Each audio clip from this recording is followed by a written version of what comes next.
मी रमेश राजेंद्र पांचाळ. शासनाने राबवलेल्या विकसित भारत या अंतर्गत प्रोजेक्टमध्ये मी व माझ्या टीमने या प्रोजेक्टमध्ये सहभाग घेतला आहे. आमच्या प्रोजेक्टचं नाव प्लॅस्टिक रिसायकलिंग असे आहे. तर तुम्ही बघू शकता की आजूबाजूच्या परिसरामध्ये प्लॅस्टिकचे प्रमाण खूपच वाढते. गावाकडे तर या पसरलेल्या प्लॅस्टिककडे दुर्लक्ष होतं आणि ह्या दुर्लक्ष केलेल्या प्लॅस्टिककडे ते प्लॅस्टिक असंच कालांतराने तिथेच राहतं व त्या प्लॅस्टिकपासून विविध आदत तयार होतात. तर मी आणि टीमने असं ठरवलं आहे की या प्लॅस्टिकपासून काही वेगळं करता येईल का.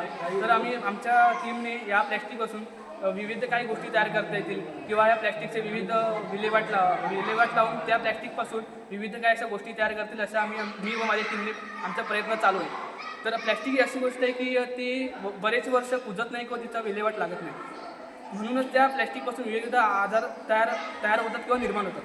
तर म्हणूनच हे आजार असे तयार न व्हावेत म्हणून आमच्या टीमचा असा प्रयत्न आहे की या प्लॅस्टिकपासून विविध अशा गोष्टी तयार करता येतील की जीवनावश्यक दैनंदिन जीवनात वापरता येणाऱ्या अशा प्लॅस्टिकपासून वस्तू तयार करण्याचा आमचा प्रयत्न आहे.